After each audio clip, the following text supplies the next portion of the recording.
झांझरिया उसकी झनक गई। I did about 95 films in 10 years। मैं तो सिंगर हूँ लेकिन म्यूजिक डायरेक्टर बन गया, मैं गा नहीं सका फिर। तो उसकी नजर शर्मा के झुक गई झांझरी। मैं आया हूँ सिंगर बनने और इस तरह से मुझे म्यूजिक डायरेक्शन का चांस मिल जाएगा और मेरा सिंगिंग का पैशन जो है ना वो अंदर ही रह जाएगा। साथ तेरा बेकरार मैं बेकरार, दिल बस किसी से जल्दी से प्यार हो जाए। मुझे बड़ा दुख होता है कि लिरिक राइटर्स को सबसे कम पैसा मिलता है। राइटर्स नहीं होते तो सिंगर बोलता क्या। जिंदगी में मिल जाए एक 10 लड़की बस बढ़िया से। इतनी सी थॉट डायरेक्टर ने बताई, बख्शी साहब ने गाना लिखा, किस शहर में रहती है वो उसे ढूंढूं यहाँ वहाँ कहाँ कहाँ कहाँ कहाँ कहाँ। जी ये आनंद बख्शी साहब, इसको बोलते हैं राइटर। गिफ्टेड हो सकता है कंपोजर, गिफ्टेड हो सकता है सिंगर, लिरिक राइटर मेहनत से बनते हैं। अरिजीत एक क्रिएटिव सिंगिंग करता है, कैलकुलेटिव सिंगिंग नहीं करता है। मतलब अपनी धुन में मगन होके वो गाता है। सोनू का तो मतलब मैं ये कहूँगा कि उनको उसको तो ऑटो ट्यून की जरूरत भी नहीं पड़ती है। He is very perfect singer. लेकिन उनका फिर यही भी कहूँगा कि उनका जो अंदाज है ना कैलकुलेटिव है। दिल चोरी साड़ा हो गया पे अभी भी लोग कई समझते हो हनी सिंह का गाना है। मैं तो एक बार हैरान ही हो गया, हनी सिंह अवार्ड ले रहा था उस पे। मैंने कहा यार ये तो मेरा गाना है, तो बता तो देते। कांटे में मुझे बिल्कुल ब्रांड नया सॉन्ग चाहिए था, तो मैंने वहीं पे उनके लिए वो गाना कंपोज कर दिया था। मंगदा नसीबा कुछ और है। और जो लोग कहते हैं ना गाना बड़ी मेहनत से बनाया, ये सब मैं मानता नहीं। गाना तो मेहनत से खराब होता है। Hello Anand sir, welcome to मिर्ची।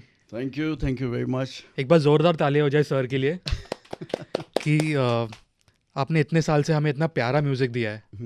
मतलब बचपन से मैं 95 बॉर्न हूँ और आपका जो म्यूज़िक है मतलब अभी भी वो प्ले होते हैं वो सब गाने। Sir thank you so much सबसे पहले तो। So nice of you. और आज मेरे लिए बहुत बड़ा दिन है कि मुझे आपसे बात करने का मौका मिला है। सो बताइए आप कैसे हो, क्या चल रहा है? I'm very happy to come here. I'm really telling you कि मैं आपके पॉडकास्ट देखता रहता हूँ सब।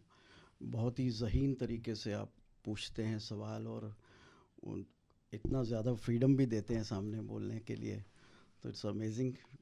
Thank you sir. आज हमारी ऐसी की तैसी मत करना।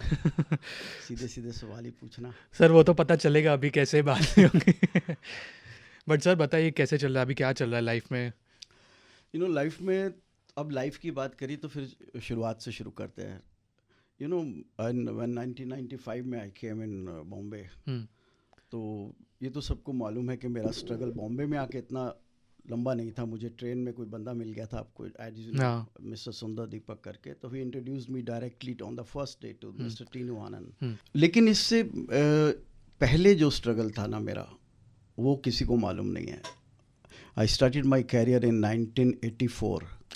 84 में मुझे एक्चुअली बेसिक इंस्टिंक्ट गॉड ने एक आवाज़ दे दी थी। मुझे गाने का बहुत शौक़ था, म्यूज़िक कंपोजिंग और ये अपना लिरिक राइटिंग का इतना मेरा शौक़ नहीं था।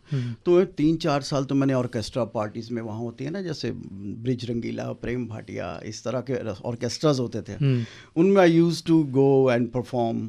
दोस्ती में, सर मुझसे गाना गवा लो, मुझे गाने का ही शौक़ है। ऐसा भी होता था कि स्कूल कॉलेजेस में भी मैं रिसेस में कैंटीन में लोगों के साथ, तो कॉफ़ी मेरे से पी ले लेकिन गाना सुन ले। तो वो एक बहुत गाने का बेहद शौक़ था मुझे। पैशन जो था ना सिंगिंग का था, बचपन से ही सिंगिंग का बहुत पैशन था। रफ़ी साहब के गाने, किशोर के गाने, आर.डी. बर्मन साहब के, सबके गाने गाता था मैं। तो 1984 में ना मैंने देखा कि गज़ल्स का बहुत दौर चला, तो पंकज उदास की गज़लें बहुत फेमस होती थी। मैंने कहा यार हम भी शॉल डाल के ना एक गज़ल का एल्बम बनाते हैं। तो अब मैंने एक एल्बम बनाई थी बेहतरीन। तो ये बेहतरीन, पंकज उदास की एल्बम आई थी आफरीन। मैंने कहा यार हम बेहतरीन रख देते हैं नाम। फिर मैंने जितने भी पंकज उदास की गज़ल्स थी उनको सबको रिवर्स लिखा था, क्योंकि मुझे समझ में आ गया था कि हम कवर वर्जन सेल नहीं कर सकते, अपनी आइडेंटिटी होना ज़रूरी है। तो वो जो लिखने का शौक़ था ना मुझे, इस वजह से हुआ कि दिल्ली में कोई लिरिक राइटर नहीं था। My father had a jewellery shop, तो फैमिली चाहती भी नहीं थी कि मैं म्यूज़िक में ऐसे जाऊं, लेकिन फिर भी मेरा शौक़ था, दीवानगी थी, तो मैंने उसका पूरा मज़ा लिया। तो कहानी यहाँ से शुरू हुई कि मुझे लगा कि मेरी आइडेंटिटी क्या है। मैं रफ़ी साहब का गाना गा रहा हूँ तो मुझे प्राउड फील होता था कि मैं मतलब ऐसे लेजेंड्स के गाने गाता हूँ, लेकिन इसमें मेरा क्या है। ना लिरिक्स मेरा है, ना ट्यून मेरी है, ना कंपोजिशन मेरी है, तो मैं तो सिर्फ एक ऑर्केस्ट्रा का सिंगर ही हूँ। वो चीज़ ने मेरे अंदर जज्बात जगाए कि नहीं यार, अपनी आइडेंटिटी करनी है तो अपना गाना होना चाहिए। अब अपना गाना कैसे बनाएं? बॉलीवुड इंडस्ट्री तो बॉम्बे में है, दिल्ली में है नहीं। तो दैट स्ट्रगल, दैट वो एक प्लीजिंग स्ट्रगल था मेरे लिए। एकेडमिक एक्सरसाइज मैंने करना शुरू किया, जोड़ तोड़ करके गाने लिखने शुरू किए। और मैंने जो सबसे पहला गाना लिखा था, क्योंकि हम ज्वेलरी शॉप में ही बैठते थे, तो पहला गाना मेरी लाइफ का वो था, झांझरिया उसकी झनक गई चुनरी भी, सर से सरक गई मेरी नज़र, उससे मिली तो उसकी नज़र, शर्मा के झुक गई झांझरी। तो this was the first song I written. तो मेरा कॉन्फिडेंस आ गया, यार गाना तो लिख सकता हूँ मैं। देन फिर ये एल्बम, आप इसका ज़रूर इनले कार्ड दिखाइएगा ऑडियंस को। तो ये सर ने मुझे दिया है। ये मेरी ज़िंदगी की पहली कमर्शियल एक कोशिश थी। बहुत सारे लोगों को मैंने, कॉलेज के दोस्तों को बोला, अपने टीचर्स को बोला, सर मेरा शाम को शो कर रहा हूँ, आप सब लोग आओ। मैंने कुछ गज़लें बनाई हैं। तो मैं, लेकिन क्योंकि थोड़ा मास अपील में शुरू से मुझे बहुत शौक़ था, मैं बहुत क्लासिकल में नहीं जाता था। मुझे होता था कि मुझे मुशायरों की शायरी नहीं करनी थी, आम लोगों की करनी थी, जिसको खाली शायर समझ सके, जिसको खाली संगीतकार समझ सकें, ऐसा संगीत नहीं बनाना था मुझे। जैसा कि हर इंसान को समझ आए, मासिस को, क्लासिस को। तो मुझे पंकज उधास की गज़लें थोड़ी कमर्शियल लगती थी। उनकी एक गज़ल थी, हुई महंगी बहुत ही शराब के, थोड़ी थोड़ी पिया करो। तो मैंने उसका रिवर्स कर दिया, जब आए नहीं खुमार तो मैं थोड़ी क्यों पिया करूं, पीते हुए को टोकना साकी नहीं उसूल, ये सीकर लबों को जाम भर कोशिश तेरी फिजूल, ये समझाना है बेकार ये कि थोड़ी थोड़ी। तो इस तरह से हुई। जैसे अगला था उनका गाना एक अपना, निकलो ना बेनकाब ज़माना ख़राब है, उसको हमने उल्टा कर दिया, ज़रा सरका दो नकाब नज़र बेकरार है, होगा ज़माना ख़राब हमें तुमसे प्यार है। इस तरह से I made about 7-8 ghazals Delhi में, सेम ट्यून्स। ये दिल्ली में? हाँ, ये दिल्ली में। हाँ। ये 1984 में मैंने बनाया। तो मैंने एक डैड को बोला, डैड थोड़े बहुत पैसे चाहिए मेरे को, ये रिकॉर्ड करनी है। तो रिकॉर्ड करके मैंने दोस्तों में खूब डिस्ट्रीब्यूट किया, फ़ोटो वोटो लगा के अपनी, एंड एवरीबॉडी अप्रिशिएटेड। तो उसके बाद ऐसा भी सिलसिला शुरू हो गया कि जब महफिलें होती थी, लोग कहते यार तू अपने वाला सुनाना यार, फिल्म वाला नहीं, अपना सुना जो अपना बनाया। तो मैं बहुत सारे गाने बना बैठा था, ये जो तेरी पायलों की छन छन है, काले लिबास, इस तरह से काफ़ी गाने बनाए हुए थे। तो 84 से लेके अबाउट 95-6 साल तक मैं दिल्ली में ही कॉलेजेस में ट्रॉफीज़ लेके आता था। I was doing civil engineering at that time in GB Pant polytechnic. वहाँ मुझे इसीलिए रखा हुआ था, ट्रॉफी ले आएगा music international inter college competitions में। तो कई बार तो ऐसा भी होता था, उस पर मैप्स बनाते हैं ना, सिविल इंजीनियरिंग में नक्शे बनाते, तो नक्शे में किचन के ऊपर शेर ही लिखा होता था। तो लेकिन एक जुनून था, बहुत ज़्यादा प्यार करते थे सब अपना, कि यार आनंद आएगा, रौनक लगेगी। तो वो रौनक लगाना एक मुझे एक नेचुरल मेरे अंदर पहले से ही वो था, गॉड ने मुझे दिया था। मुझे बड़ा मज़ा आता था। तो जब मुझे आता था तो फिर सबको भी आता था। तो एफर्टलेसली चीज़ें करते हैं तो एफर्टलेसली एक्सेप्ट भी होती हैं। तो वहाँ से फिर बहुत सारा मैंने स्टडी करना शुरू किया। नदीम श्रवण, अनु मलिक जी, आनंद मिलिंद, सब टॉप जो म्यूज़िक डायरेक्टर्स थे, उनकी म्यूज़िक स्टडी करना शुरू किए कि यार ये क्या है, गाने कैसे बन रहे हैं। फिर रेडियो पे गाने सुनते थे तो मैं गाना बंद कर देता था बीच में कि यार अगर यही गाना मेरे को बनाना होता तो मैं क्या बनाता। तो उस तरह से आई स्टार्टेड राइटिंग। एंड अब क्योंकि मुझे गाने का शौक़ था, मैं जो ख्याल लिखता था उसको मैं पढ़ता नहीं था, उसको मैं गाता था ख्याल को। और जब मैं गाता था तो वो धुन बन जाती थी। अब वो बाद में मुझे समझ में आया कि यार ट्यून और म्यूज़िक अरेंजमेंट की वैल्यू तो तभी है जब उसमें शब्द आएंगे। तो करेक्ट, शब्द आते हैं तो गाना प्रोडक्ट बनता है, otherwise you cannot sell it. तो शब्द लिखने का जो एक जुनून मेरे अंदर संवार हो गया, मुझे समझ में आ गया मैं डाडा डाडा करके तो गाने नहीं सुनाऊंगा किसी को, अगर बॉम्बे कभी जाना भी पड़ गया मुझे 1-2 साल में। तब तक ऐसे कभी दिमाग में नहीं था कि तब तक बॉलीवुड? नहीं, मेरे जहन में था ही सिर्फ सिंगर बनना था। मैं इसलिए गाने बनाता था कि यार मुझे गाने, इसलिए मेरे शुरू के गानों में फीमेल सॉन्ग्स ही नहीं होते थे, क्योंकि मुझे शौक था कि मुझे अपने ही गाने के लिए जाना है। तो that was my basic instinct कि यार जाएंगे बॉम्बे में, अपनी एल्बम बनाएंगे। उस टाइम पे पॉप एल्बम्स वगैरह होती नहीं थी। तो मैंने कहा एक तो सामने अनअपोज्ड इलेक्शन होगा बॉलीवुड में, तो फिल्में मुझे करनी नहीं, तो पॉप एल्बम में कोई सामने खड़ा नहीं है, तो हो सकता है अपना सिक्का चल जाएगा। तो बहुत सारा स्टॉक बना दिया, बना के जब देन आई स्टार्टेड, जब मैंने गाने सुनने शुरू किए और बनाने शुरू किए, तो 2-3-4 साल में 300-400 गाना इकट्ठा हो गया मेरे पास। मुखड़े बनाता था मैं, खाली अंतरे नहीं बनाता था, 3-4 सालों नहीं करता था। 3-4 सालों में मेरा ब्रीफकेस भर गया।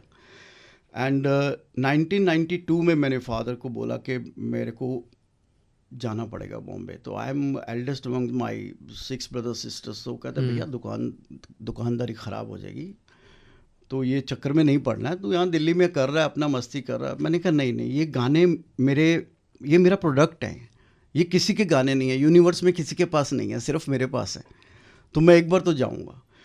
तो उन्होंने 1 साल टला, 2 साल टला, फिर एक बार ऐसा हो गया कि मैंने उनको बोल दिया मैंने राजधानी की टिकट करा ली है। तो बोले मैं 6 महीने का टाइम देता हूँ तेरे को, 6 मंथ्स का टाइम देता हूँ।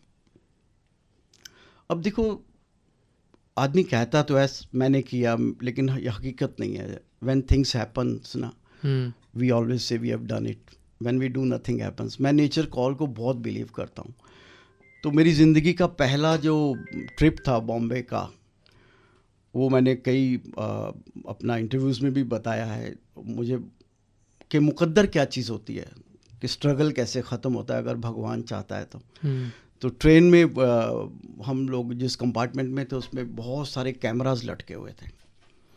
तो मैंने किसी से पूछा, सिर्फ 2 बर्थ खाली थी, तो मैंने उनसे पूछा ये सर इतना कैमरास क्यों लटके थे? वो वानखेड़े स्टेडियम में इंडिया के टॉप फोटोग्राफर्स की कोई बहुत बड़ा सेमिनार है, कॉन्फ्रेंस है, तो वहाँ पर उसके लिए जा रहे हैं। ठीक है सर। तो हम बैठ गए, अपनी बर्थ पे मैं बैठ गया। इवनिंग अबाउट 4:55 पे ट्रेन चली, 7:15 7:30 बजे मुझे आवाज़ें आनी शुरू हो गई।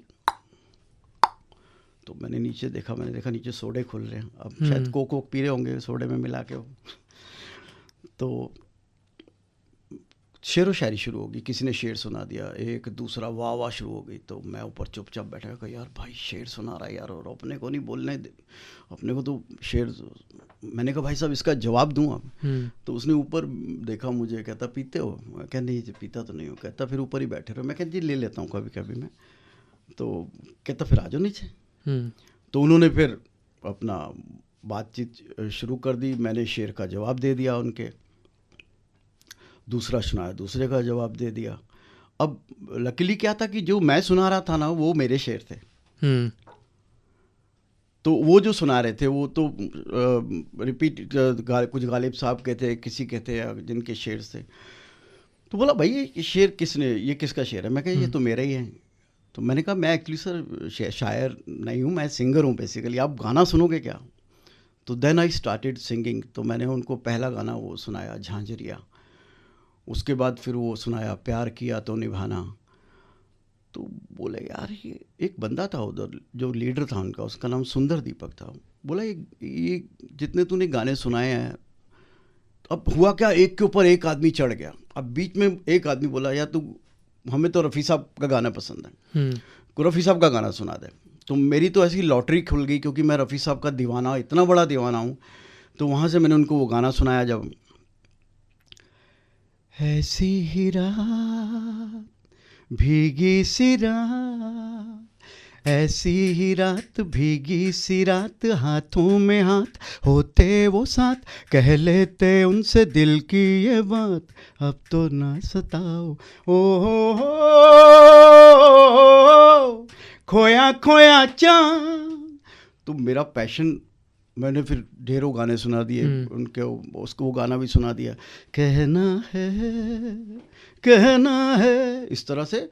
महफिल लग गई, एक के ऊपर एक आदमी जमा हो गए। और तो सुंदर दीपक बड़ा स्मार्ट, अब कहता यार ठीक है ये फिल्म तू अपने वाले सुना जरा। मैंने 8-10 और गाने सुना दिए। एंड ही सेड एक काम करेगा, तुझे पता है तुझे लेने कौन आ रहा है, तू बॉम्बे किसको जानता है? मैं कहा सर मैं तो ट्रेन से उतरूँगा तो लेफ़्ट राइट मुझे कुछ पता नहीं, मुझे इतना पता है बॉम्बे में 3 स्टूडियोज़ मैंने नाम सुने हैं, एक सनी स्टूडियो है और एक महबूब स्टूडियो और एक सहारा स्टूडियो। ये तीनों एड्रेसेस मेरे पास हैं, वहाँ जाऊँगा सर, रिकॉर्डिंग्स होती हैं, मैं देखूँगा कैसे होती हैं। तो मुझे तो कोई जानता नहीं। कहता तेरे को कोई नहीं जानता ना, तो तुझे लेने कौन आ रहा है पता है? मैं कहा कौन? कहता आज शाम को तेरा डिनर मेरे साथ है टीनू आनंद जी के घर पे। टीनू आनंद जी ने कालिया बनाई थी, शहनशाह बनाई थी, तो ही वॉज मेकिंग मेजर साहब film at that time, ABCL की पहली प्रोडक्शन थी। मैंने कहा सर ये तो मतलब कैसे होगा? कहता है होगा ऐसे, तू वहाँ पे गलती से मत बताना जाने के बाद कि तू मुझे ट्रेन में मिला है, तूने वहाँ यही बोलना तू मेरी मासी का लड़का है और 3-4 साल से मेरे पीछे लगा हुआ है बॉम्बे जाने के लिए। मैंने कहा सर मैं आपकी मौसी का ही लड़का हूँ और कुछ हूँ ही नहीं आज के बाद। And the guy was so genuine को वाकई वही हुआ। जब जिप्सी थी ओपन लेने आई उनको, उन्होंने मेरा बैग रखवाया गाड़ी में, तो रवि मल्होत्रा जो इन्होंने खेल खेल में फिल्म बनाई थी, वो टीनू आनंद जी, ये सब उनके सब दोस्त यार थे। उन्होंने मुझे होटल लिंक वे में अपना रूम लिया हुआ था और मुझे वहाँ पे बोला तू यहाँ रुक जा, और मेरे को एक रूम ले दिया। शाम को पार्टी है टीनू जी के घर पे, तो तूने जितने ट्रेन में गाने सुनाए ना तेरे वाले, वो वाले तू वहाँ ज़रूर सुनाना। And that was the night. रात को 9:30 बजे आसपास में पहुँचा डरता हुआ, हालत म्यूजिशियन मेरे पास कोई था नहीं, तो बोला उन्होंने दीपक जी अपना टीनू यार है मेरी मासी दा मुंडा है, बहुत यार कमाल दा लड़का, नू तू जेब विच रख ले बस। इस तरह से उन्होंने पंजाबी में बात करी। तो टीनू जी तो बिल्कुल रिस्पॉन्स नहीं दिया, तो उन्होंने बोला हाँ ठीक है बैठो बैठो। तो आपको पता उनकी आवाज़ भी बिल्कुल अमिताभ बच्चन जैसे तो मैं डरा डरा बैठ गया। तो एंड थोड़ा उनका खाना पीना दौर शुरू हुआ, तो उसके बाद मुझे बोले यार तू गाने सुनाना यार आ जा। तो मैंने गाना सुनाया पहला, अकेली न बाजार जाया करो, नजर लग जाएगी, सबकी नजर में ना आया करो, नजर लग जाएगी, समझो जरा बात मेरी जनाब, बजरिया में सबकी नजरिया खराब, नजर लग जाएगी। कोई रिस्पॉन्स नहीं दिया, टीनू जी साइलेंट बैठे रहे। दूसरा सुनाया झांझरिया, तीसरा सुनाया, चौथा, ऐसे करके 10-12 गाने सुना दिए। प्यार किया तो निभाना भी सुनाया था, जो उन्होंने बाद में मेजर साहब में यूज़ किया था। 12-13 गाने होने के बाद टीनू जी बोले कि सॉन्ग नंबर 1, 3, 7, 9, 13 ये तो किसी को मत सुनाना। अब मैंने कहा यार इतना शार्प आदमी कैसे हो सकता है कि गाने के बोल नहीं बता रहे, नंबर बता रहे हैं, मतलब he has counted in his mind कि ये गाना सुनना है। मैंने कहा सर मुझे पहला और आखिरी याद है, बीच वाला तो पता नहीं नंबर क्या है। फिर सारे गाने दोबारा सुनाया गए। फिर then he selected the songs, अकेली न बाजार जाया करो, प्यार किया तो निभाना, एक दिल चोरी साडा हो गया भी था उसमें, लेकिन वो फिर बाद में यूज़ किया था उन किसी और फिल्म, हनी सिंह ने गाया। हाँ नहीं हाँ बाद में रीमिक्स उसका हनी सिंह ने किया था। अभी भी लोग कई समझते हो हनी सिंह का गाना है। मैं तो एक बार हैरान ही हो गया, हनी सिंह अवार्ड ले रहा था उस पर, दिल चोरी साडा हो गया पे मिर्ची अवार्ड्स में मैंने कहा यार ये तो मेरा गाना है, तो बता तो देते। तो कुछ बात ही नहीं हुई थी, तो नहीं कुछ नहीं है। तो खैर रीमिक्सेस में हम लोग राइट्स लिख देते हैं कंपनीज को, तो वो फिर उसमें कोई एतराज़ नहीं कर सकते। कोई नहीं, गाना तो हमारा ही फेमस होता है, रॉयल्टी भी हमारे पास ही आती है। हाँ। तो सर अभी अपनी पूरी जर्नी बताई, ठीक है।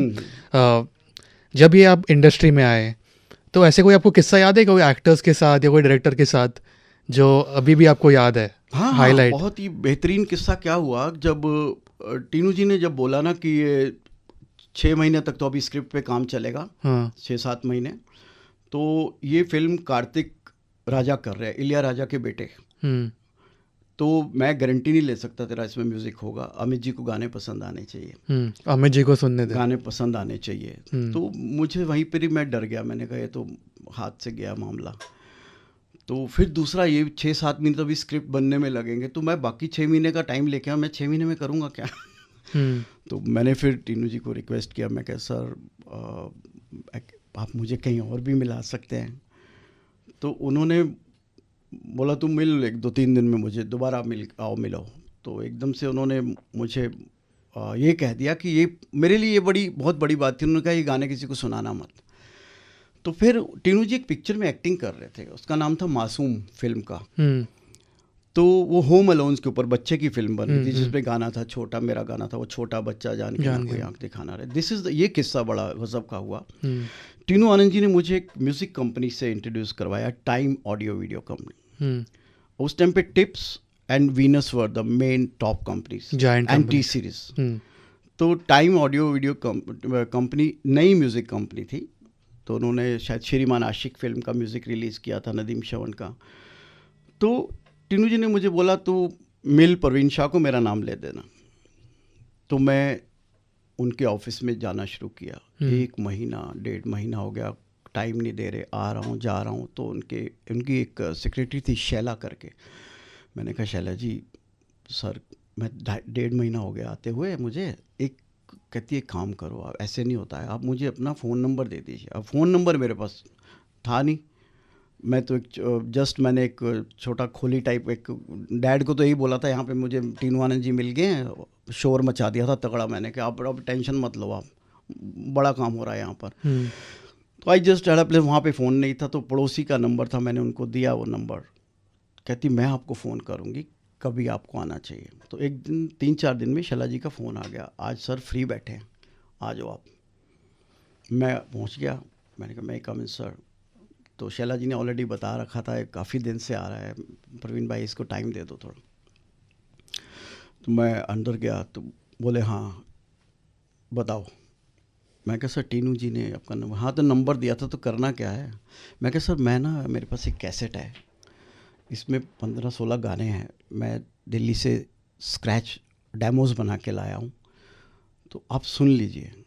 कहते किसके असिस्टेंट हो तुम, कौन से म्यूज़िक डायरेक्टर के साथ पहले काम किया है? मैं कहा नहीं सर मैं तो गाने के लिए आया हूँ, तो आप मेरे गाने सुन लीजिए, अगर अच्छा है तो मेरी एल्बम मुझे बनानी है। खैर उन्होंने टीनू जी का मन रखने के लिए गाना लगा दिया। अब पहला ही गाना उसमें वो था, ये जो तेरी पायलों की छन छन है, आशिकों के दिल की ये धड़कन है, छन छन सुने जाए, हाय हाय करे जाए, पायल है तेरी या उलझन है।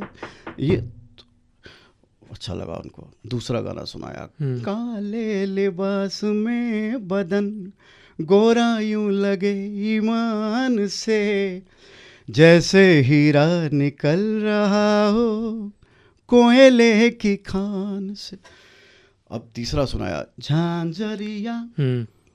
एंड नाउ ही बैठो, आराम से बैठो। उन्होंने ब्रदर को बुलाया अपने, हसमुख शाह को। हसू लड़का आया, टीनू ने भेजा है, तो अच्छा लग रहे गाने मुझे। तो सारे गाने सुनने के बाद मुझे बोलते हैं Praveen Shah ji, salute to the person, I will consider him and Tinu ji my godfather. कहते ये गाने लिखे किसने? मैं कहा जी लिखे तो मैंने ही हैं। कहते तो धुन किसने बनाई? कहते धुन तो सर मैंने ही बनाई है। कहते तो गाए किसने? कहते गाए तो सर मैंने ही है, मैंने ही गाने हैं। कहते यार तू अपनी कैसेट पकड़, पहले सोच क्या तीनों में से एक क्या करना है। मैं कहा नहीं सर, मैं तो एल्बम बनानी गाने की, I want to sing these songs. कहता तू पागल हो गया है, कुमार शानू, उदित नारायण, अभिजीत, सोनू निगम सब टॉप पे चल रहे हैं, और हमारी अभी म्यूज़िक कंपनी शुरू हुई है, तेरे को सिंगर लॉन्च करेंगे हम। तो अपने को ये तो भैया एक काम कर, अपने को एल्बम वगैरह नहीं बनानी, अगर तेरे को फिल्म में गाने बेचने हैं तो हम we can consider that part. तो मैंने कहा सर मतलब 1-2 गाने तो मेरे से कोई 2-3 गाने तो मेरे से गवा लीजिए, झांझरिया मैं गा देता हूँ, या बाकी किसी और से गवा लेंगे। बोला यार तू एक काम कर, तेरे को टीनू ने भेजा ना, टीनू से सलाह कर ले पहले क्या करना है तेरे को। मैं टीनू जी को फ़ोन किया, मैं कहा सर ऐसे ऐसे कह रहे हैं। तो टीनू जी ने बोला साले इससे अच्छा तेरे को क्या लग चाहिए, म्यूज़िक डायरेक्टर तो सिंगर को चांस देता है, तो जब मर्जी अपना गाना गा लियो, बन जा म्यूज़िक डायरेक्टर। गाने बेच दे उनको। And that was the beginning of journey. तब जाके प्रवीण शाह ने बोला, यहाँ पर वो डायरेक्टर का किस्सा आपको बताता हूँ किस वजह से वो फिल्म मिली। मासूम फिल्म बन रही थी, महेश कोठारी करके डायरेक्टर थे मराठी, पहली फिल्म थी उनकी, नई स्टार का, सिंदर कुमार, आयशा जुल्का। डायरेक्टर को बुलाया गया, उन्होंने बोला यार मेरे को ये जितने गाने हैं इनमें से 5 गाने तो मेरे को चाहिए ही चाहिए फिल्म में। तो डायरेक्टर बोला सर बच्चे की फिल्म है, उसमें मैं ये सब रोमांटिक गाने कैसे डालूंगा, अगर कोई बच्चे का गाना है इनके पास तो फिर तो कहते नहीं, पहले बच्चे की फिल्म है तो ठीक है, लड़का जर्नलिस्ट है, लड़की भी वो गांव से आई है भाग के, तुम कोई रोमांटिक एंगल क्रिएट करो। फिर उन्होंने रोमांटिक एंगल क्रिएट किया, चलो सर मैं बना दूंगा सर, ले लूँगा ये गाने, लेकिन बच्चे का गाना तो चाहिए ना पहले, वो गाना तो फाइनल हो जाए तो फिर हम कंसिडर करते हैं इस पिक्चर को कैसे करना।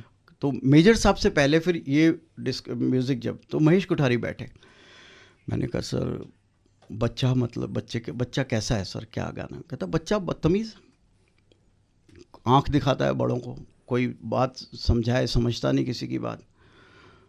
तो चाय वाय पी रहे थे वो, तो कहते कुछ भी ऐसा अपने को गाना चाहिए कि ज़ुबान पे आ जाए। तो एज कितनी है सर बच्चे की? एज तो 9 साल 10 साल, तो छोटा बच्चा है। तो वो छोटा बच्चा दिमाग में, मैं कहता हूँ, मैंने कहा एक लाइन सर आ रही है, अगर ऐसा करें कुछ, छोटा बच्चा जान के ना कोई आंख दिखाना रे, टिंग टिंग टिंग टिंग। तो मैं टिंग टिंग टिंग कर बोला, टिंग टिंग टिंग की जगह क्या आएगा? मैं कहा नहीं सर आपको इतनी लाइन पसंद है, छोटा बच्चा जान के। कहता ये तो लाइन पसंद है। मैं कहा सर मुझे 1 हफ्ते का टाइम दे दीजिए, ये ना ड्रॉप की तरह, मुझे बारिश की एक बूंद आई है, इसको मुझे दरिया बनाना पड़ेगा, क्योंकि ये तो मुझे टपका है। आपने एक्सप्लेन किया तो आपकी ही वाणी को मैंने धुन में कन्वर्ट कर दिया कि छोटा बच्चा जान के ना कोई आंख दिखाना रे। गिव मी 1 वीक टाइम, मैं इसको अच्छे से लिखता हूँ। 1 हफ्ते बाद मैं, 1 हफ्ते नहीं 3 दिन बाद ही मैं गाना लेके चला गया, छोटा बच्चा जान के ना कोई आंख 3 दिन में अपने बना लिया। अक्ल का कच्चा समझ के मुझको ना समझाना रे, ना दिन दिन ना दिन दिन ना नाच नचा देंगे, छोटा बच्चा जान के ना। No he got impressed. अब कहानी में प्रवीण शाह जी की कंडीशन थी, ये जो तेरी पालों की छन छन कैसे फिट करोगे, काले लिबास कैसे fit. Then he made the story, then the all songs were got finalized and that film was announced on my name. यानी अनाउंस नहीं की थी उन्होंने, गाने रिकॉर्ड कर लिए मेरे सारे। और रिकॉर्ड करने की भी बात आपको बताता हूँ क्या हुआ कि मैंने उनको बोला सर मैं तो बॉम्बे में म्यूजिशियंस को जानता नहीं। तो बोले म्यूजिशियंस के लिए तो टेंशन मत कर, सुरेश लालवानी टॉप के अरेंजर हैं, नरेश शर्मा टॉप के अरेंजर है, सुरेंद्र सोडी, ऐसे 5-6 अरेंजर्स के नाम लिए। कहते गाना तूने बनाया है, तेरे गाने को सजाने के लिए हम फुल अरेंजमेंट कर देंगे, लेकिन जो तू रिदम्स बना के लाया डेमोज में, मुझे वो बहुत पसंद है। तो हम इसी रेफरेंस से ही अरेंजर को, तो then arranger was called mister Suresh Lalwani. उन्होंने फिर ये जो तेरी पायलों की छन छन कमाल का बनाया। एंड फिर उसके बाद जब बच्चे का गाना रिकॉर्ड होना था तो मुझे ना लग रहा था कि कोई नया साउंड चाहिए, क्योंकि उन दिनों में मैं रहमान साहब का बहुत बड़ा फ़ैन था। रोज़ा के उनके गाने आए थे, उनका एक गाना कुची कुची रकमा करके भी आया था। तो मैंने कहा बड़ा इलेक्ट्रॉनिक, और वैसे भी मुझे ना इंटरनेशनल साउंड डिज़ाइन का बड़ा शौक है। आपने देखा मेरा कांटे का म्यूज़िक भी आपको पता होगा। बेशक मैं बात देसी करता हूँ, लेकिन उसमें वलैती टच डालना मेरा शौक है, जैसे वेलकम में भी गाने में। हाँ इसी तरह से।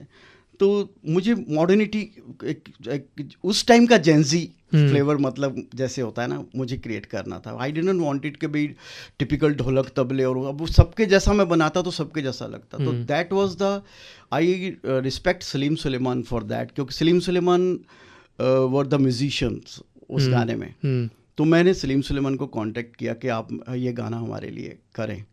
तो वो बॉलीवुड से बहुत हेट करते थे सब, जितने भी जिंगल्स वाले लोग थे ना। हाँ। ये बॉलीवुड इंडस्ट्री में क्या हो गया था कि पहले जो जितने भी एडवर्टाइजिंग लाइन के लोग थे ना, देवर, उनका एक ग्रेड अलग ही कॉर्पोरेट लेवल का स्ट्रक्चर होता था। तो वो लोग हेट करते थे, वो बॉलीवुड म्यूज़िक इतना पसंद नहीं करते थे।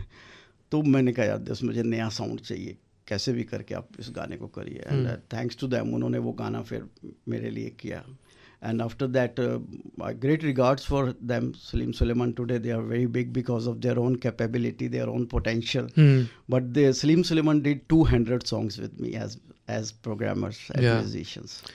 मेरे ना अभी दिमाग में बहुत सारे सवाल है आपने हम लोग आई थिंक 90s एंड के 2000s में हम लोग पहुंचे थे कॉन्वर्सेशन में बट एकदम सीधा सवाल है आपसे कि ऐसी कोई चीज़ बॉलीवुड इंडस्ट्री के बारे में 90s में या एकदम 2000s की अर्ली स्टेज जो था कि जो लोगों को पता नहीं है कोई भी एक चीज़ इंडस्ट्री के बारे में बताना चाहोगे कोई ऐसी चीज़ है जो लोगों को पता नहीं है इंडस्ट्री के बारे में म्यूज़िक इंडस्ट्री हो या नॉर्मल इंडस्ट्री से हो देखिए, मुझे ये लगता है कि लोगों को ये आइडिया नहीं था कि बॉलीवुड में जाके कोई अचानक से आदमी कोई सक्सेसफुल हो सकता है।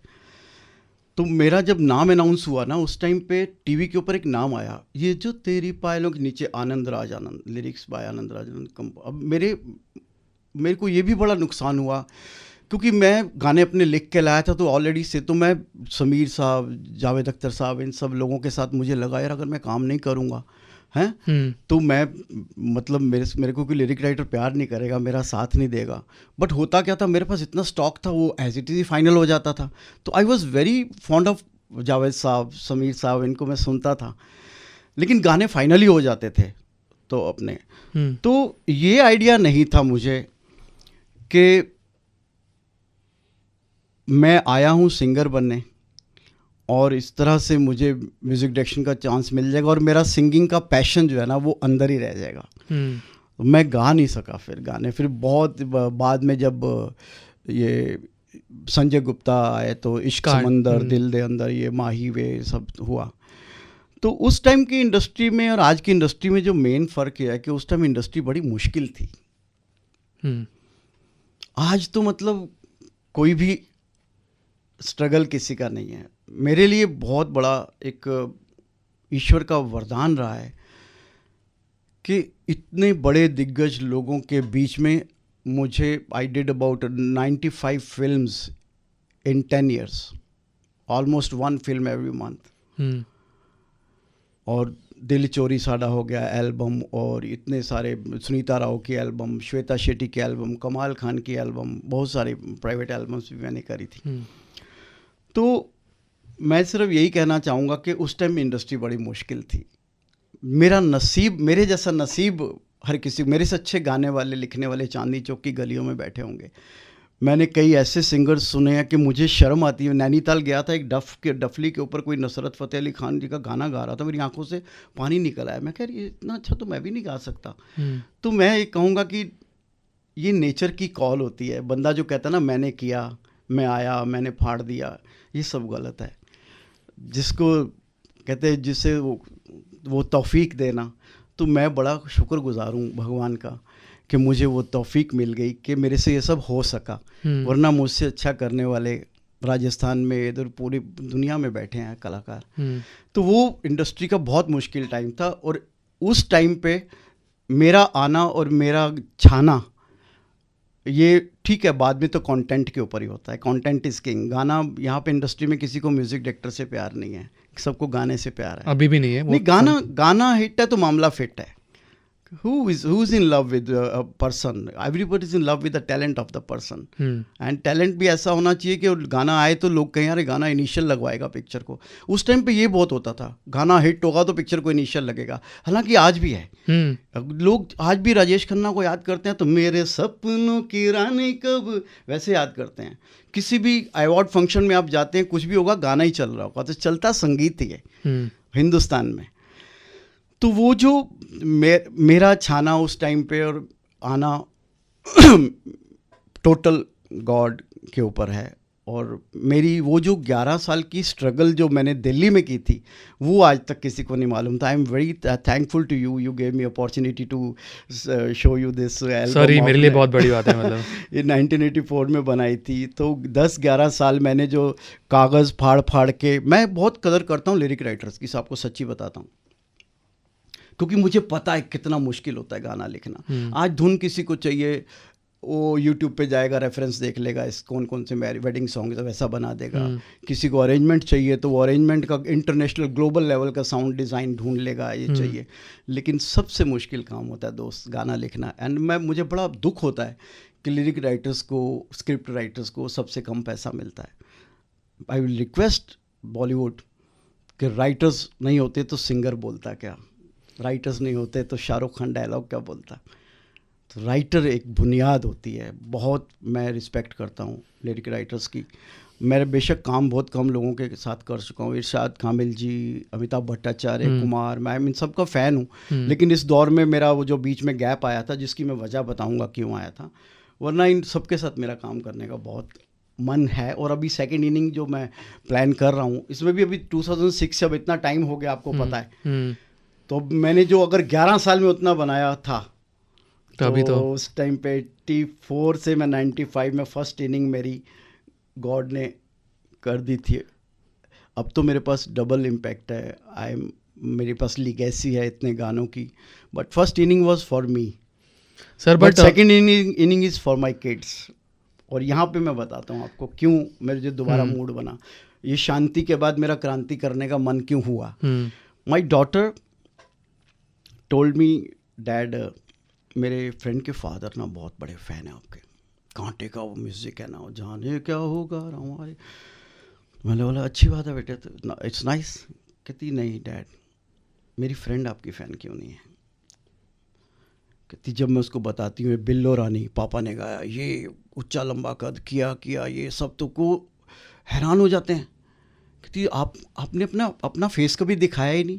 मैंने बेटा उस टाइम पे नहीं होता था इंस्टाग्राम, यूट्यूब, ये सब। तो हम लोग आज तो क्या होता है कि हमने शायद 90-95 पिक्चरें करके 5 इंटरव्यू भी नहीं दिए होंगे लाइफ में। आजकल एक गाना भी हिट हो जाता है, वो भी किसी के साथ कोलैबोरेशन में भी, तो उस गाने का तूफान खड़ा कर देते हैं सब लोग पब्लिसिटी से। तो ये बहुत अच्छा टाइम है, this is the best time for talented people. तो इसलिए मेरा हौसला बहुत बढ़ गया। अब मेरे पास जो कंटेंट हो गया, 1000-2000 गाने, कम से कम 300-400 तो मैंने डिवोशनल गाने बना के रखे हुए हैं। मैं उसमें स्पिरिचुअल में चला गया था, बीच में थोड़ा डिप्रेसिव फेज़ आया था, तो देन फिर मैंने स्पिरिचुअलिटी को गले लगा लिया। मैं थोड़ा सॉलिट्यूड में पहाड़ों पे निकल जाता था 2-2 महीने के लिए। तो पहले जो नेचर कॉल थी मेरे लिए आई थी, और अब जो नेचर कॉल आ रही है वो मेरे बच्चों के लिए आ रही है। I promised my kids I will be back. So you are already back? नहीं, बैक मतलब क्या है कि देखो, मैं दावा नहीं करता हूँ, दावा तो गुरूर होता है। मैं वादा भी नहीं करता हूँ, वादा टूट सकता है, लेकिन मैं इरादा ज़रूर कर रहा हूँ। अगेन इंडस्ट्री की हम लोग बात कर रहे थे। आपने इंडस्ट्री में बोला कि तब इतना चांस नहीं था, मतलब अभी बहुत ज़्यादा चांस है टैलेंटेड लोगों के लिए। बट तब आई एम श्योर कि हर इंडस्ट्री में होता है कि जब एक कोई आदमी ऊपर उठता है तो बहुत लोग खींचने के लिए भी नीचे होते हैं। हर एक प्रोफेशन में आई थिंक होता है। तो तब भी ऐसे लोग होते थे? मेरे साथ ऐसा कुछ नहीं हुआ। मैं समझता हूँ कि जो जहाँ होता है ना, वो अपनी वजह से होता है, और जो जहाँ से जाता है अपनी वजह से जाता है। कोई किसी को भेज नहीं सकता। हाँ, कुछ ऐसी अगर अपना दिमाग ख़राब हो जाए, आपका लैंग्वेज प्रॉब्लम हो जाए, आपका बिहेवियर प्रॉब्लम हो जाए, तो लोग टैलेंट से ज़्यादा बिहेवियर को ज़्यादा पसंद करते हैं। और बिहेवियर में क्या होता है, कंफर्ट जोन होता है, और कंफर्ट जोन में गाने बनाने का मज़ा बड़ा आता है। तो जब तेवर में आ जाता है इंसान, तो फिर वो रब के साथ नहीं जुड़ा रहता, अपने गुरूर में आ जाता है, तब गलती हो सकती है। तो हो सकती है, हो गई हो किसी से। But I am very blessed के जितने भी म्यूजिशियंस थे मेरे साथ जिन्होंने काम किया। मैं एक म्यूजिशियन है ध्रुव ज्योति फुकन, आप पूरी इंडस्ट्री को मालूम होगा, जिनको मैं कांटे फिल्म के म्यूज़िक के लिए लेके आया था गुवाहाटी से, क्योंकि कांटे में मुझे बिल्कुल ब्रांड नया साउंड चाहिए था। Sanjay Gupta was very stuck up, उसने बोला ये फिल्म इंटरनेशनल है, पूरी फिल्म LA में शूट होनी है, एक भी सीन इसमें देसी नहीं है आनंद, और ये मेरी सीडीज़ की कलेक्शन है, तुझे सुनना पड़ेगा, मुझे यही साउंड डिज़ाइन चाहिए। He was very particular about. तो उसमें ग्रूव थी, ठुकाक ठुक ठुक ठुकाक, तो मैंने वहीं पे उनके लिए वो गाना कंपोज कर दिया था। माही वे मोहब्बतां सच्चियां ने मंगदा नसीबा कुछ और है। तो वो जो जुनून था ना उस टाइम पे काम करने का, तो आपका जो सवाल था ना यही था कि लोग खींचते हैं, कोई नहीं खींच सकता। इंसान अपनी गलती से पीछे हो सकता है और अपनी सफरिंग से सीख सकता है, और सीख के फिर भी आ सकता है। तो रोकने वाला तो कोई नहीं होता। अगर बंदे के अंदर भगवान ने, अब गुलाब हो आप, भगवान ने आपको गुलाब बनाया है तो आप गेंदे की खुशबू नहीं दोगे, गुलाब की दोगे। टैलेंट दिया है तो दिया है भाई। अब मेरे से कोई पूछता आप कैसे बना लेते, तो मैं कह यार जैसे आप किसी ज्वेलर से पूछ रहे ज्वेलरी कैसे बना लेता है, ये कोई क्वेश्चन थोड़ी है। मेरे को आता है, रब ने मेरे को दिया है, मेरे से बन जाता है। और जो लोग कहते हैं ना गाना बड़ी मेहनत से बनाया, ये सब मैं मानता नहीं हूँ। गाना तो मेहनत से ख़राब होता है, बड़ी मेहनत से ख़राब करते लोग गाने। गाना तो एफर्टलेसली होता है। आज मैं कहता हूँ अब मिथुन ने भी गाना बनाया क्योंकि तुम ही हो, मैं बहुत दीवाना उस गाने का। तो मैंने मुझे समझ में आ गया। मैंने मिथुन के वो कई पॉडकास्ट देखे, तो मुझे वो मोहित सूरी के साथ जब उनकी कहते मैं 1.5 महीना लगा रहा कुछ नहीं हुआ, सही आ रहा तो सडनली नहीं उसके लिए क्योंकि तुम ही हो के लिए, आशिकी के लिए, तो सडनली मैंने जाते ही उनसे पूछ लिया यार अच्छा नहीं बन रहा तो एक लाइन कुछ बता तो दो। कहता बस यही लाइन है क्योंकि तुम ही हो। वो गए होंगे तो उन्होंने एफर्टलेसली क्योंकि तुम, अब ये क्या ना शेव करते करते भी आदमी ऐसे कर सकता है, क्योंकि तुम ही हो जिंदगी। अरे यार बड़ा अच्छा लग रहा है, रिकॉर्ड कर लो फ़ोन में। तो वो जो बूंद होती है ना पहली आमद, वो एहसास से होती है। कंफर्ट लेवल डायरेक्टर का और म्यूज़िक डायरेक्टर का, एंड म्यूज़िक डायरेक्टर और डायरेक्टर का जब कंफर्ट लेवल होता है ना, तब जाके गाना बनता है। आज सिंगल्स की मार्केट में मैं फिर भी कहूँगा कि बहुत ही डिफ़िकल्ट है, क्योंकि डायरेक्टर नहीं होता, सिंगल्स गाने खुद बनाने पड़ते हैं। लेकिन अभी हम रेफरेंसेस अब दुनिया भर के हैं। मैं तो आर्टिस्ट को देख के उसकी आवाज़ सुन के गाना बना देता हूँ। हंसराज हंस के लिए बनाया था, दिल चोरी साड़ा हो गया। जब इन्होंने बोला था भूषण कुमार जी ने, आनंद यार ये दिलेर मेहंदी तो मैगना साउंड के पास साइंड है, ये किस सिंगर है यार, ये हंसराज हंस, इनके लिए कुछ पंजाबी गाना बनाना है। तो मैंने उनके गाने सुने, मैंने कहा सर ये तो बिल्कुल सूफ़ी सिंगर हैं, क्लासिकल लेवल के। इतनी तैयारी वाले सिंगर से मैं इतनी कम तैयारी वाला गाना कैसे गवाऊँगा। बोले नहीं करना तो पड़ेगा, सुपर हिट कोई गाना बना के दो। तो एक श्याम बलकार करके एक राइटर थे, उनके पास एक मुखड़ा था, दिल चोरी साडा हो गया हूँ की करिए।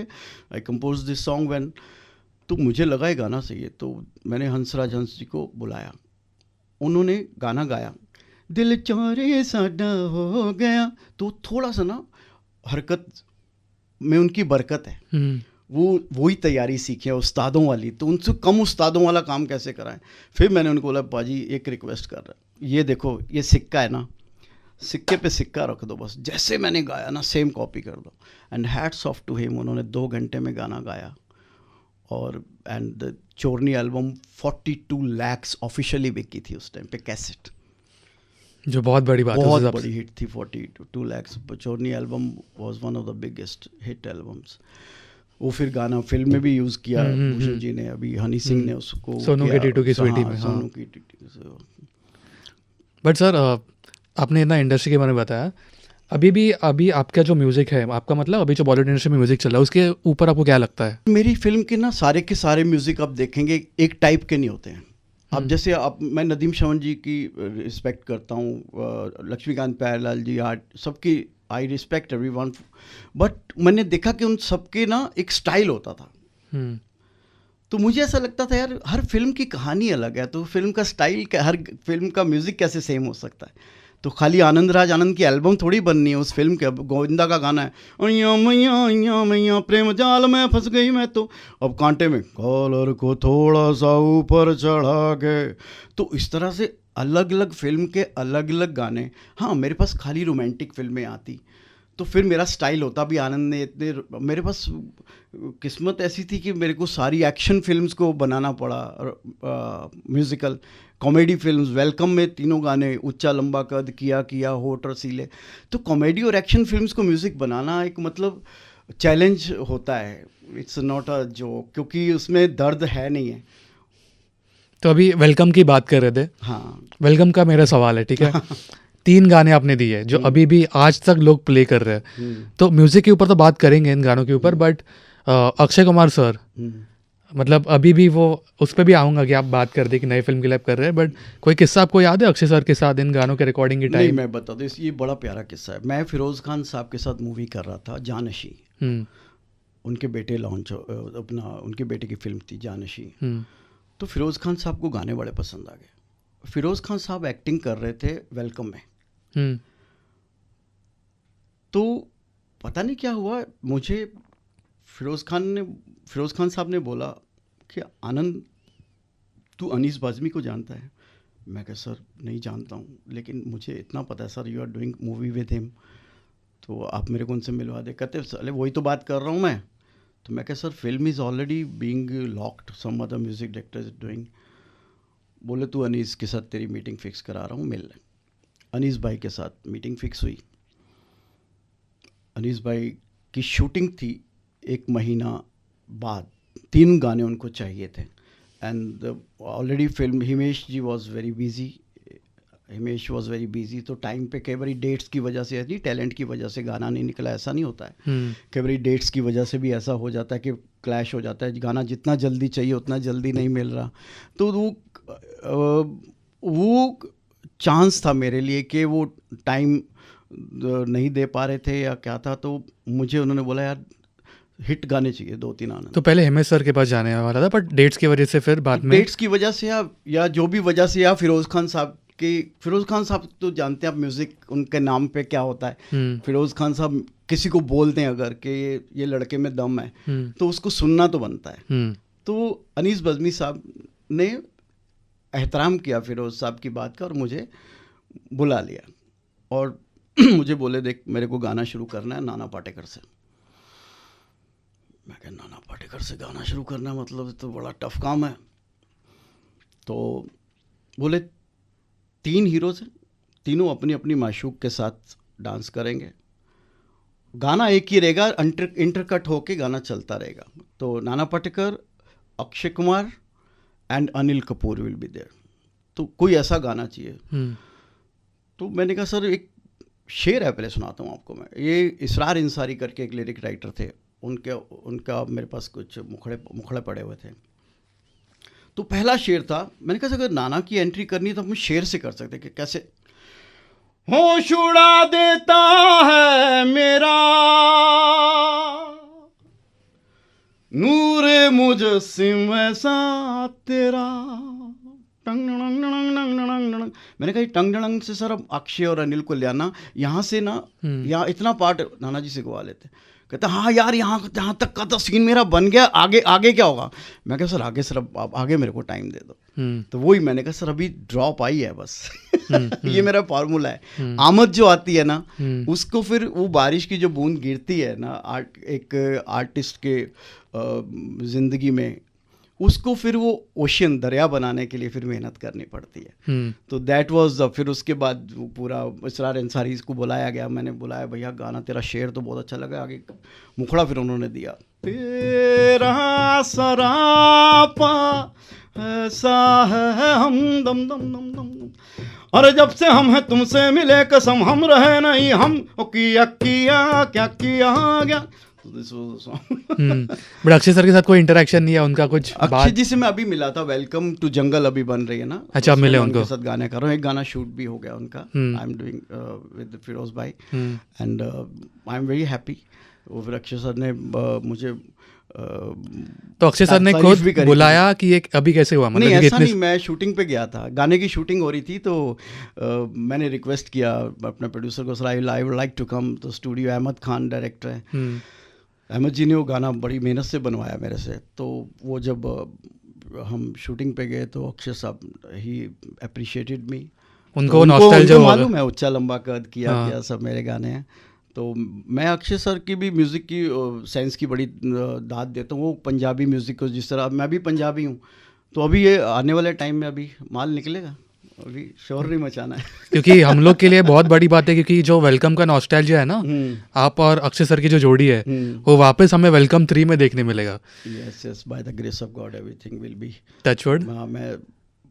मुझे सिर्फ घबराहट वाली खुशी होती है, मुझे प्रॉपर खुशी नहीं होती कभी जब तक रिजल्ट ना आ जाए। ओके मैं थोड़ा इस पे और ज़्यादा बात करूंगा, ठीक है? वेलकम 3 के बारे में नहीं, वो तो हम लोग वेट कर रहे हैं। वेलकम का आपने किस्सा तो बता दिया, बट ऐसे कोई एक चीज़ जो किसी को पता नहीं है वेलकम के सॉन्ग रिकॉर्डिंग के टाइम, जो अपने 3 गाने के, कोई भी गाने के, कोई भी एक किस्सा जो किसी को पता नहीं है? ऐसी एक ही चीज़ है कि किसी को पता ही नहीं था गाने रिकॉर्ड हो रहे हैं। छप्पर में गाने रिकॉर्ड हुए, उसके बाद दूसरे म्यूजिक डायरेक्टर्स को मालूम हुआ कि गाने हो गए रिकॉर्ड। अच्छा, ये तीनों? यही सीक्रेट था कि किसी को पता ही नहीं था कि वेलकम में ये सडनली आनंद राजानंद कहाँ से आ गए।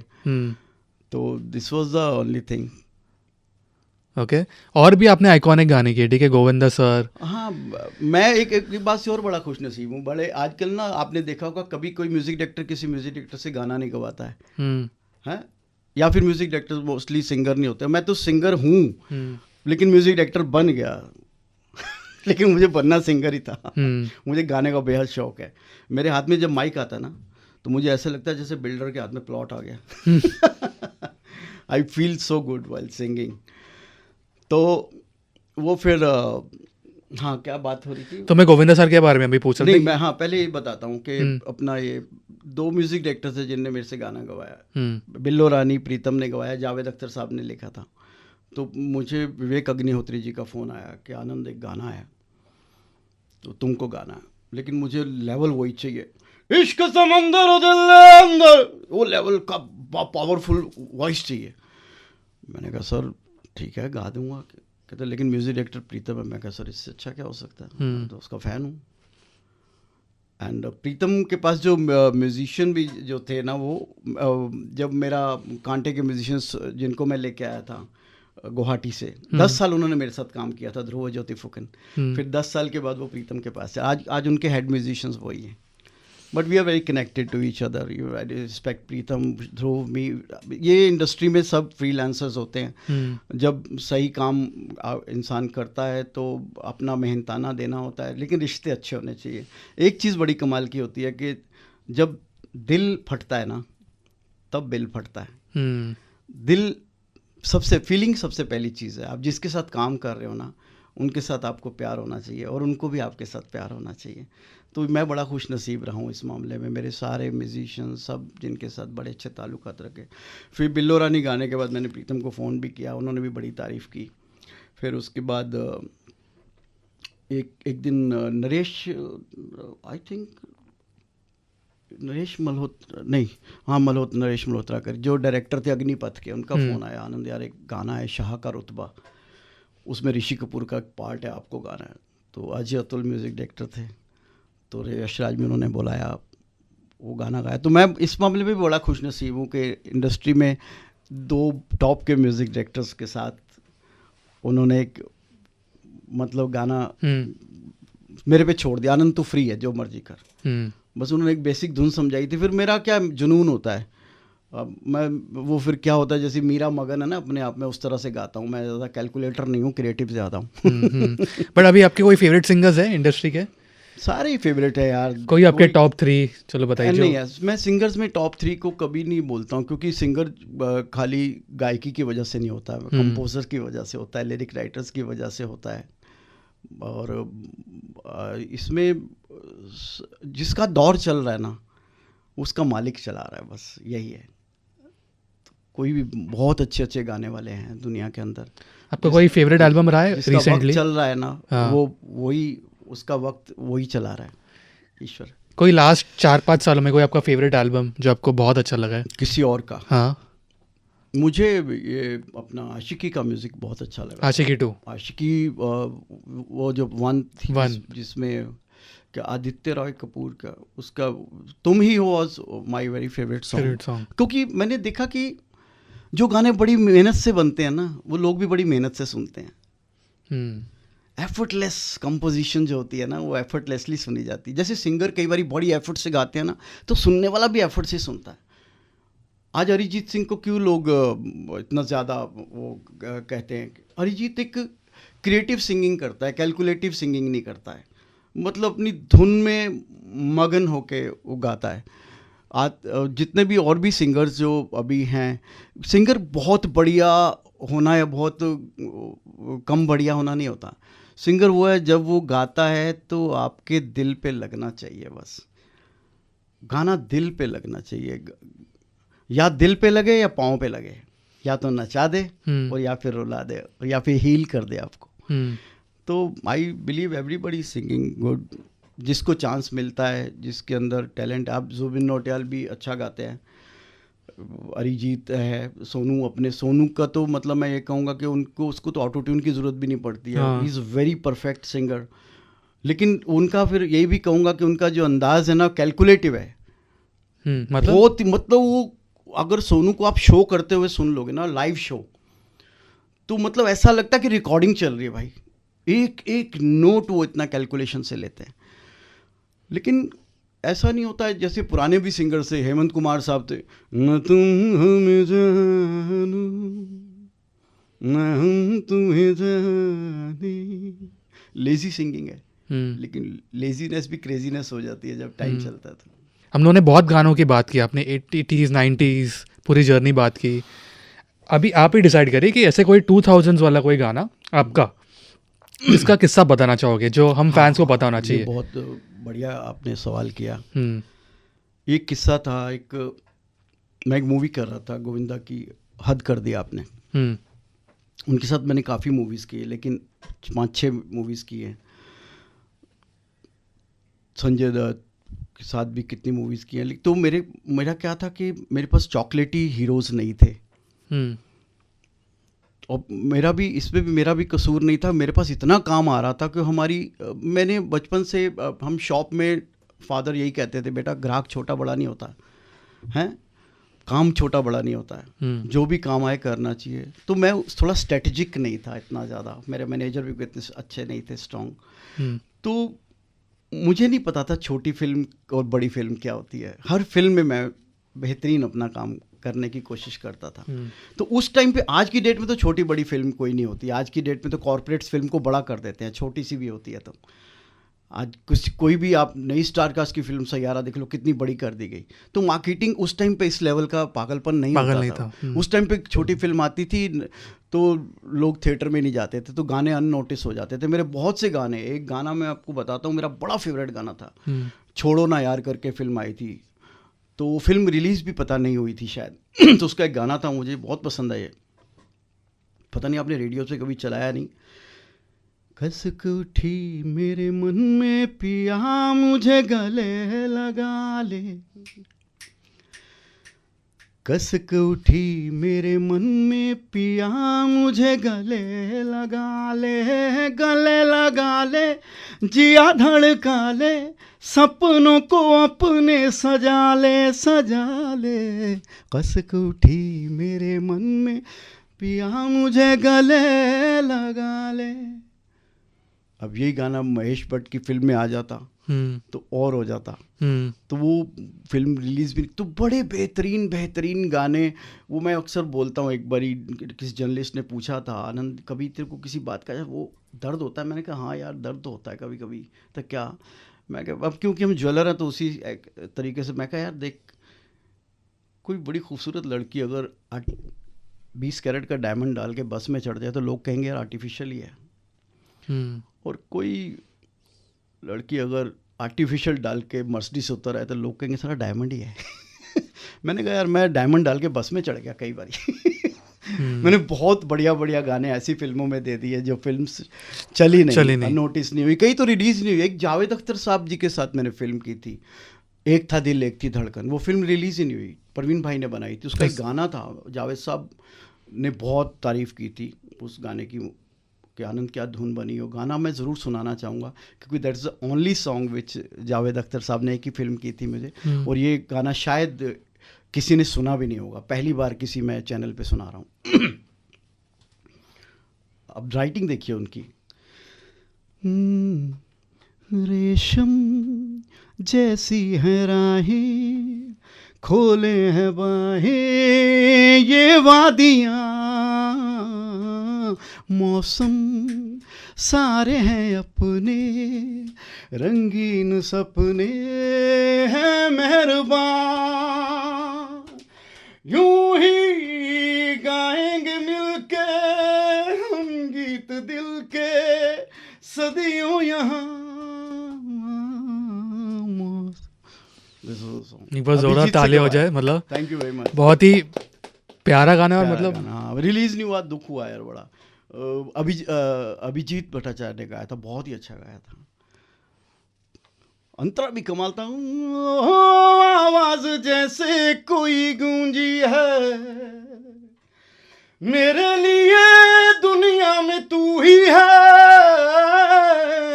मर के भी जाना तेरे दर पे लौट आऊंगा, ना ना रे ना ना ना ना ना ना मैं बताऊंगा, वादा जो किया है पूरा होगा, मेरी जान रेशम जैसी है राहें, खोले हैं बाहें ये वादियाँ। तो ये गाना कभी रिलीज नहीं कभी हुआ? रिलीज नहीं हुआ। आई डोंट नो, बाद में उन्होंने म्यूजिक कंपनी ने यूट्यूब पे डाल दिया हो तो आई कांट, तो बट ये ऐसी ऐसी चीज़ें हुई मेरे साथ कि मिस्ड शॉट्स जो होते हैं ना, बंदा मतलब एक तो होता है ना, गोली मारे बंदा सीधा गोले के अंदर निशाना लगता है, मेरे बहुत से तीर अंधेरे में चले गए, निशाने पे लगे नहीं, लेकिन बेहतरीन गाने थे। आप बिलीव नहीं करोगे, मैं फिल्म का टाइटल सुनता था ना, उसका टाइटल सॉन्ग बना देता था, चाहे मीटिंग प्रोड्यूसर से हो ना हो। आप हद कर दिया आपने के बारे में बात कर रहे थे। हद कर दी आपने की बात करते हैं अभी। ये जो किस्सा है ना, ये बड़ा ही गज़ब का किस्सा है, क्योंकि डायरेक्टर मनोज अग्रवाल बोले यार मुझे ना एक सैड सॉन्ग चाहिए गोविंदा पे। मैंने कहा यार गोविंदा पे सैड सॉन्ग, मतलब ये कौन सा इम्तिहान ले रहा तू? गोविंदा को तो कोई उदास देखने नहीं चाहता, वो इतना खुशनुमा चेहरा है, और वो मतलब उसकी वो सैड भी किसी को देखेगा तो ऐसे लग रहा है शरारत कर रहा है, उसकी आंखों में शरारत। मैं सैड सॉन्ग कैसे गोविंदा पे, what are you talking, audience उठ जाएगी भाई। कहता नहीं आनंद जी सिचुएशन है, सेकंड हाफ में सिचुएशन है। ऐसा मेरे साथ मस्ती में भी हुआ था, वो भी किस्सा बताऊंगा आपको, दिल दे दिया जहाँ तुम्हें देंगे। कॉमेडी फिल्म थी तो पूरी तो मुझे बोले कि मैंने नहीं गाना तो चाहिए। अब फिल्म लिख रहे थे, पूरा लिरिक्स आनंद बख्शी साहब का था, तो आनंद बख्शी साहब राइटर, उनके साथ हम गए उनके पास। तो सबसे पहले तो मेरा नसीब कि मेरी ज़िंदगी में एक फ़िल्म आनंद बख्शी साहब के साथ, जिनको सुन सुन के मैं बड़ा हुआ हूँ। मैंने बहुत सीखा आनंद बख्शी साहब के साथ, और इस गाने के बाद तो उनके साथ मेरा इतना प्यार हो गया, मैं उनके घर अक्सर जाता था, महफिलें भी करते थे हम लोग। तो एक गाना सोनू निगम की वॉइस में पहले चाहिए था, उसका किस्सा बताता हूँ। तो सोनू निगम का वो मुझे डायरेक्टर बोलता है, अब कई बार डायरेक्टर्स ना मेंटली प्रिपेयर हो गया था, यार गाना वो ये दिल दीवाना वो गली में गाना चाहिए। मैंने कहा यार अच्छा ऐसे रेफरेंस देते थे? मैंने कहा सर आपने पहले ही बता दिया ऐसा चाहिए, अब मतलब फंसा दिया आपने, वही ले लो ना सुभाष जी से फ़ोन करके। कहते नहीं यार मेरे को वो एनर्जी चाहिए। तो मैंने वो गाना बनाया था, वो ट्यून बनाई थी। मैं आनंद बख्शी साहब जी की वो बता रहा हूँ आपको कि क्या महारत, हिंदुस्तान में one of the best lyric writers, जो कि सादा अल्फाज में वज़नदार बात करते थे। वो ट्यून में लेके गया था, अब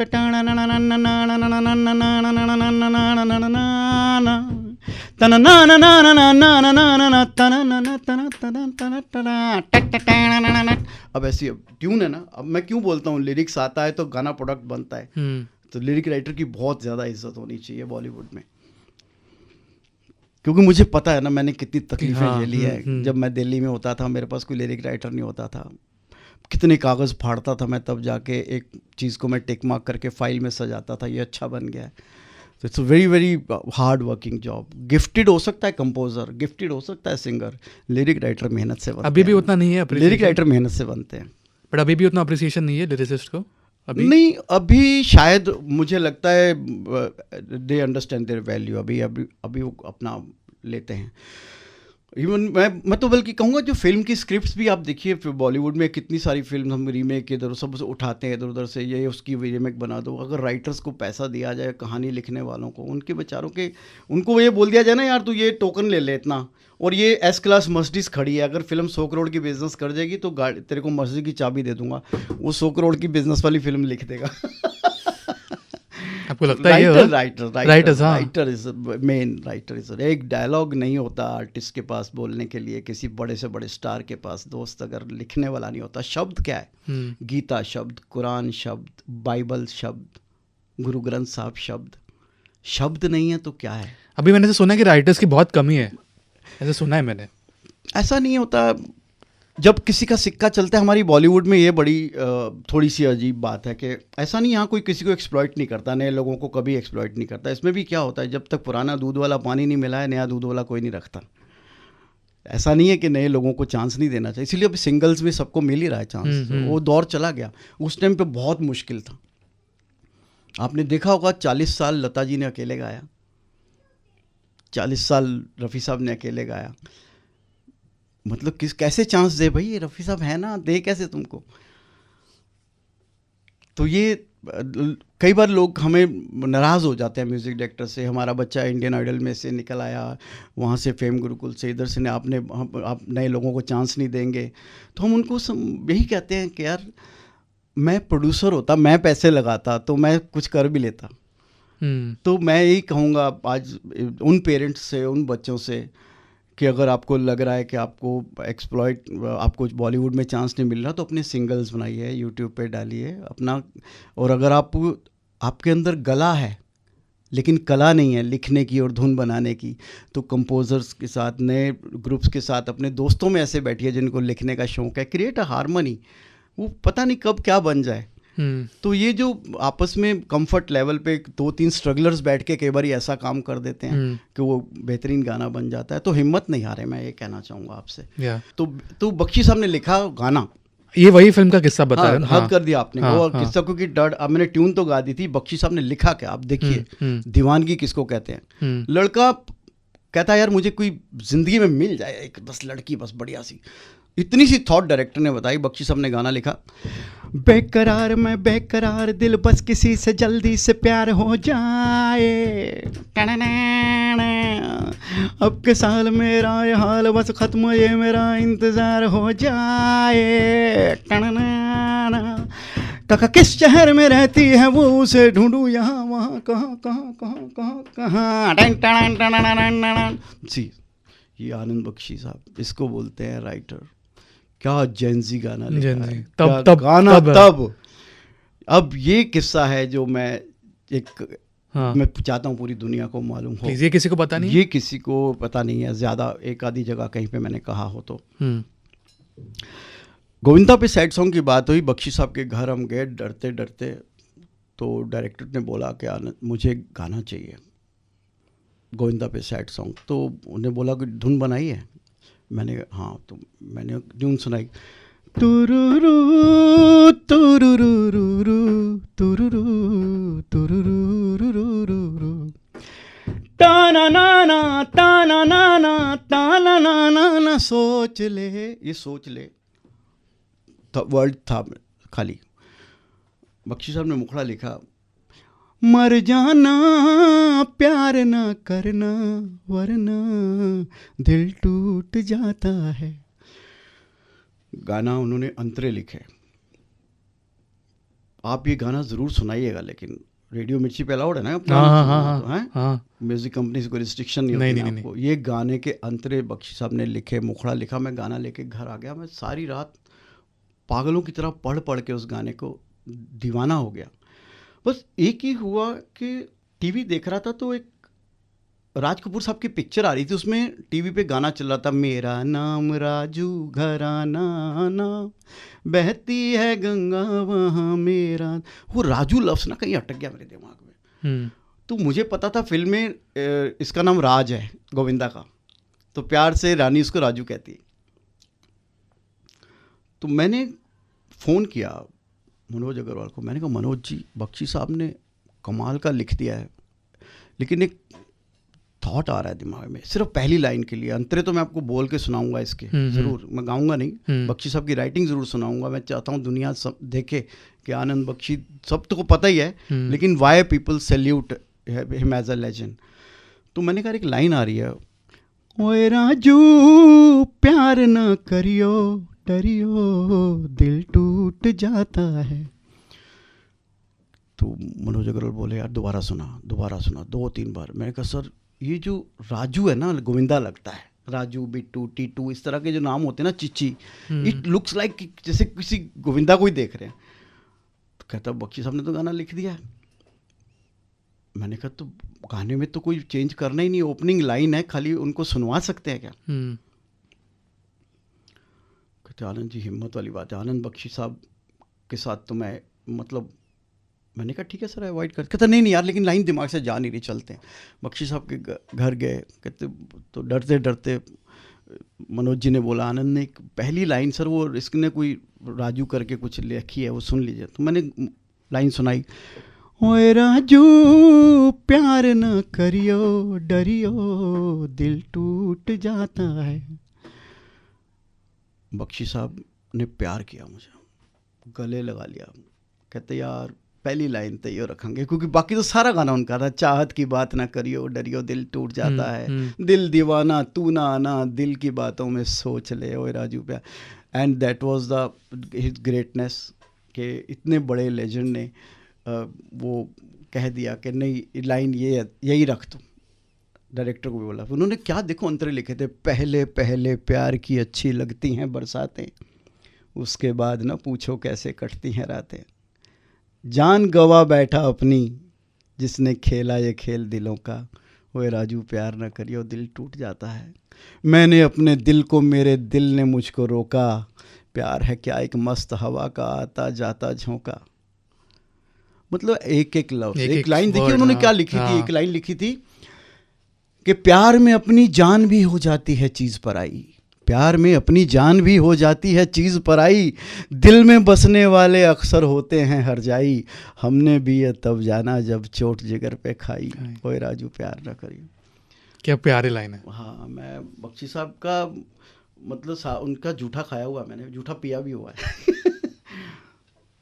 तो खैर अब I have great regards for today for Amitabh Bhattacharya, Irshad Kamil ji, even Kumar, सब बड़े अच्छे कमर्शियल राइटर्स हैं। मेरी जो भी फ्यूचर के प्रोजेक्ट्स में करने वाला हूँ, तो अभी मेरे पास जो वो वाला जो मेरे अंदर राइटिंग का कीड़ा था वो मेरी स्ट्रगल की वजह से था, मेरे पास कोई था नहीं, लेकिन अब मैं इन सब लोगों के साथ काम करूंगा आने वाले टाइम में। आज बहुत कुछ चीज़ें पता चली, एक ट्रिविया टाइप का ये पूरा पॉडकास्ट मेरे से फैंस के लिए। आपने इतना कंफर्ट दिया कि मतलब you are so good at receiving and कि delivery has to be automatically very effortless. It was one of my best experience. Thank you sir, coming from you means a lot.